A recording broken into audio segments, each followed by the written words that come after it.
सरदार सरदार तू सरदार कहलाता सरदार भारत गणराज्य जननेता। तो चलो आज हम एक ऐसी जगह पे जाए, ये जगह लोकतंत्र के लिए बहुत मायने रखती है और लोकतंत्र के लिए इसका क्या इम्पोर्टेंट है। हम अहमदाबाद में आ गए हैं, गुजरात का। आप देखो, एक एयर हाउस स्टोरेज ईवीएम और वीवीपीएटी का स्टोरेज है और यहाँ सारी पेटियां रखी हुई है जो सबसे खतरनाक चीज लोकतंत्र के लिए है। ये लोकतंत्र खतरे में ये सब की वजह से है। जब तक ईवीएम और वीवीपीएटी हटाने के लिए हम मैदान में नहीं आएंगे तब तक लोकतंत्र खतरे में रहेगा। बांग्लादेश के लोगों ने और बांग्लादेश की राजकीय पार्टियों ने ईवीएम हटाने में सफलता प्राप्त की है। हम लोगों को भी ये मायाजाल को, ये डब्बे में कैद है लोकतंत्र, उसको छुड़ाने के लिए, लड़ने के लिए और ये हटाने के लिए बाहर आना पड़ेगा। रविवार के दिन 2 दिन के बाद मैं 5 बजे करीब फेसबुक लाइव और यूट्यूब पर लाइव करूंगा। तो ईवीएम हटाने के लिए क्या क्या प्रोग्राम करना है और कैसे करना है वो भी मैं आपको बताऊंगा। आप लोगों को जिसको भी इंटरेस्ट है वो ये मुहिम में जुड़िए। जय हिंद। मेरे भारतवासियों, आज हम लोकतंत्र की नींव हिला देने वाले टॉपिक की चर्चा करने जा रहे हैं। पूरी वीडियो देखना आखिर तक। शायद विपक्ष एकजुट होकर नहीं जागेगा तो शायद ये आखिरी चुनाव भी हो सकता है। ये वीडियो को लोकतंत्र के लिए आखिर तक देखना। सबसे पहले दोस्तों ये वीडियो देखें।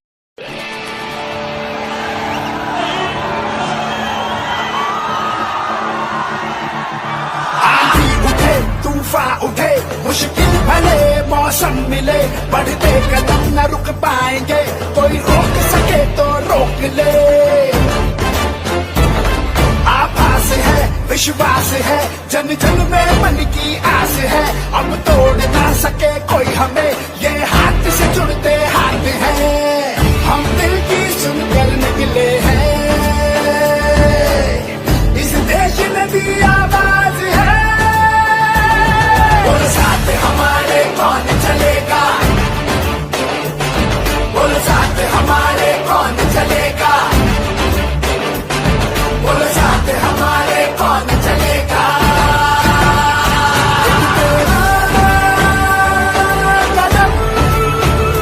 एक मेरा कदम मिल जाए। तो पता चला आपको, ये वीडियो बांग्लादेश हमारे पड़ोसी, जिसको स्वतंत्र करने में हमारी प्रधानमंत्री इंदिरा गांधी और सेना अध्यक्ष जनरल मानेकशॉ ने पूरी सेना के साथ मिलकर पाकिस्तान के 2 टुकड़े 16 दिसंबर और 1971 में कर दिए थे और सिर्फ 12 दिन में पाकिस्तान को परास्त करके बिना बोले 56 की छाती साबित कर दी थी। 2 दिन पहले इस बांग्लादेश की सरकार और इलेक्शन कमीशन ऑफ बांग्लादेश को ये जनता के सामने झुकना पड़ा और बांग्लादेश चुनाव आयोग इलेक्शन कमीशन ऑफ बांग्लादेश को अगले संसदीय चुनाव में इलेक्ट्रॉनिक वोटिंग मशीन का इस्तेमाल नहीं करने का फैसला लेना पड़ा।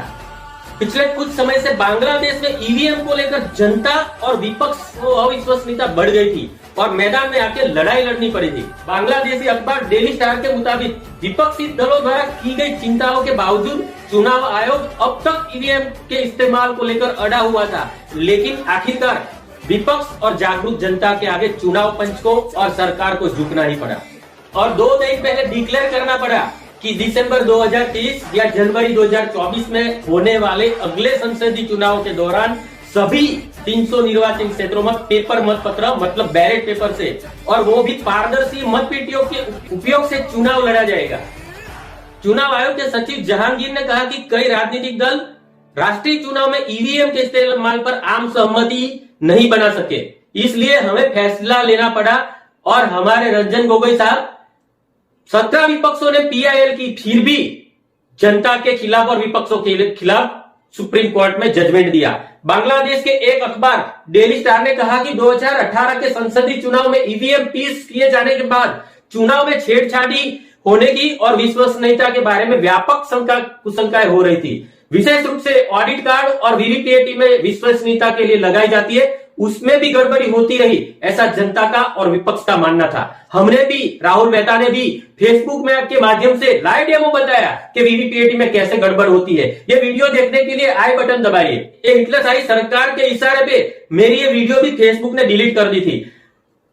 बांग्लादेश के अखबार ने यह भी कहा कि ईवीएम का इस्तेमाल बंद करने का फैसला सही दिशा में उठाया गया कदम है। इस कदम से चुनाव आयोग पर जनता और राजनीतिक दलों का विश्वास बढ़ेगा और स्वतंत्र निष्पक्ष चुनावी प्रक्रिया से लोकतंत्र पर विश्वास कायम रहेगा। इस साल जनवरी में ढाका ट्रिब्यूनल द्वारा प्रकाशित एक लेख ने बांग्लादेश की सरकार को हिलमिलाया। ईवीएम के खिलाफ विवादास्पद इतिहास का विस्तृत लेख प्रकट किया और ईवीएम मशीनों के खिलाफ आरोप में अखबार ने यह भी बताया कि वोटों में धांधली हो सकती है, सूचना लीक हो सकती है, तीसरी उंगलियों के निशान के साथ जटिलता ये बहुत थी और मतदान की गति बहुत धीमी थी। रिपोर्ट में कहा गया है कि 27 दिसंबर 2022 को रंगपुर नगर निगम चुनाव हुआ और जून 22 में कोमिला नगर निगम चुनाव हुआ और ये सब चुनाव में बहुत सारी समस्या ईवीएम को लेकर आई और सिर्फ एक ही रिपोर्ट को भी नजरअंदाज किए बिना चुनाव पंच को ईवीएम हटाने का फैसला लेना पड़ा। हम राह देखेंगे कि हमारा चुनाव पंच ऐसा निर्णय कब लेगा, लेकिन क्या हमें बाहर नहीं निकलना पड़ेगा?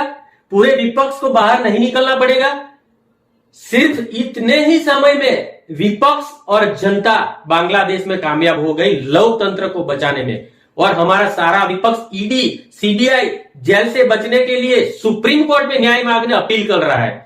सुप्रीम कोर्ट को भी साफ साफ कहना पड़ा कि कानून एमपी, एमएलए और सभी जनता के लिए अलग अलग नहीं हो सकता, लेकिन लोकतंत्र की नींव हिल चुकी है। ईवीएम के खिलाफ क्यों नहीं लड़ रहे हमारे विपक्ष? करोड़ों कांग्रेसी कार्यकर और विपक्ष के कार्यकर मायूस हो चुके हैं पूरे देश में। क्या वो पता नहीं है राहुल गांधी को और सभी पार्टियों के नेताओं को? भारत जोड़ो यात्रा को बहुत बड़ा जन समर्थन मिला राहुल जी आपको, लेकिन राहुल जी आप अदानी के साथ साथ ईवीएम के खिलाफ भी मैदान में आ जाओ, हम सब तैयार हैं।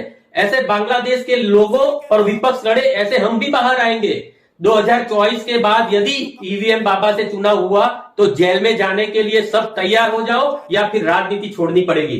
कुछ लोगों को जैसे शरद पवार साहब, कपिल सिब्बल साहब ईवीएम के खिलाफ मैदान में निकल पड़े हैं, उसको व्यापक समर्थन हमें देना पड़ेगा और सभी पॉलिटिकल पार्टियों को भी साथ देना पड़ेगा। नहीं लड़ेंगे तो वरना बहुत देर हो जाएगी और आने वाली पीढ़ी हमें माफ नहीं करेगी और नामर्द और नपुंसक हमें समझेगी। अतुल पटेल का वंदे स्वराज। लेकिन दोस्तों, यदि आप कांग्रेस विचारधारा से जुड़े हो और मेरा काम आपको पसंद है तो कृपया करके हमारा चैनल सत्याग्रह सब्सक्राइब कीजिए और सहकार दीजिए। हमारे मीडिया को करोड़ों रुपया देके मोदी साहब ने गोदी मीडिया बना दिया है। हमें खुद ये जंग लड़ने को एक दूसरे के साथ रहना पड़ेगा और सहकार भी देना पड़ेगा। मौसम मिले बढ़ते कदम न रुक पाएंगे।